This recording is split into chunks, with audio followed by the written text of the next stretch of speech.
Es gibt einige neue Spielregeln, also das ganze Spielfeld ändert sich und die Messlogik hinter KI-Sichtbarkeit ist eine ganz andere als hinter klassischem SEO. Was heißt das?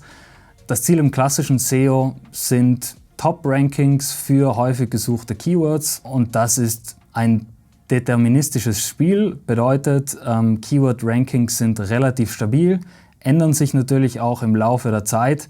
Aber wenn ich jetzt das gleiche Keyword in Deutschland suche, in einem kurzen Abstand, kann ich davon ausgehen, dass ich dann auch die gleichen Top 3 Ergebnisse sehe. In der neuen Welt ist das Ziel ein ganz anderes. Es geht darum, die Empfehlungswahrscheinlichkeit der eigenen Marke, der eigenen Produkte und der eigenen Leistungen in relevanten Konversationen mit KI-Assistenten zu erhöhen. Und das ist ein probabilistisches Feld. Bedeutet, wenn ich direkt nacheinander die gleiche Frage an ChatGPT stelle, kann es unter Umständen auch sein, dass ChatGPT mir ganz andere Marken und Leistungen empfiehlt.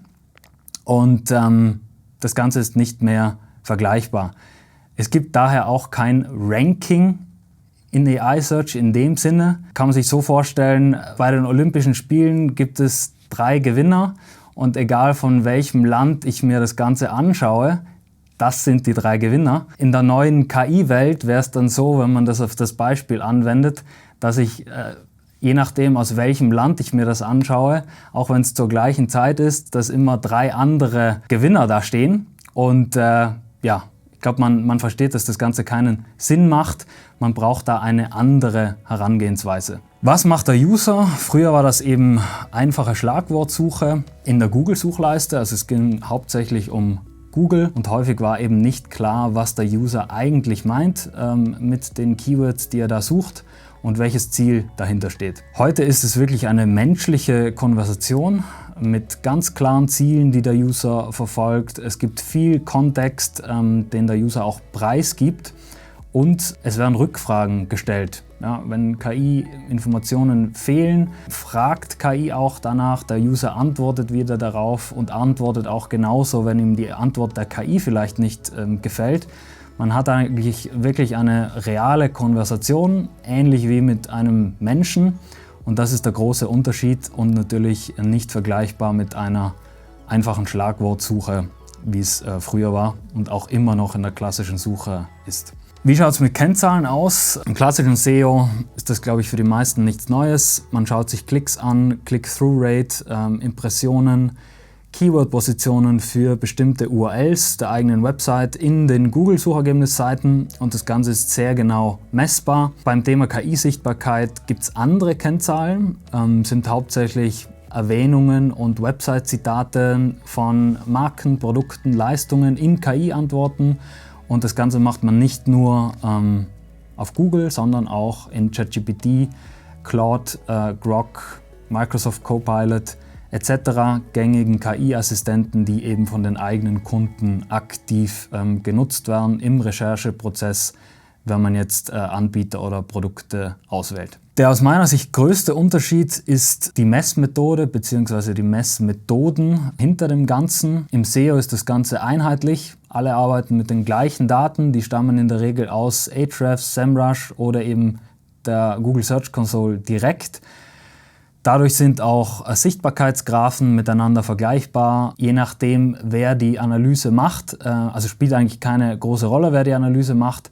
Das Ergebnis ist immer mehr oder weniger das gleiche und ein SEO-Reporting aufzusetzen kann eigentlich jeder. Bei KI-Sichtbarkeit ist es so, dass die Messmethoden sehr unterschiedlich sind. Jeder generiert seine eigenen Daten. Die werden bestimmt durch das Prompt-Set, was hinter dem Ganzen steht.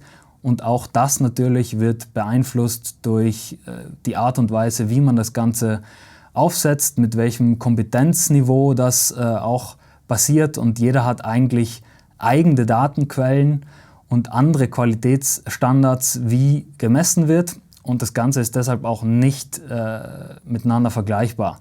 Also ich kann nicht einen Sichtbarkeitsgraphen für KI-Sichtbarkeit mit dem von jemand vergleichen, der das Ganze ganz anders aufgesetzt hat, Das geht nicht. Was ist der größte Fehler bei dem Ganzen? Prompts, die keine menschlichen Kundengespräche mit KI simulieren. Was häufig in Prompt-Trackern beliebt ist, sind Prompts zu tracken wie beste E-Mail-Marketing-Software, welche Anbieter für ein bestimmtes Produkt oder eine bestimmte Leistung sind die besten und was ist die beste SEO-Geo-Agentur. Also ich kann mir ehrlich gesagt nicht vorstellen, dass es da draußen irgendeinen Kunden gibt, wo tatsächlich das dann der entscheidende Grund ist, warum ich bei einer Agentur anfrage.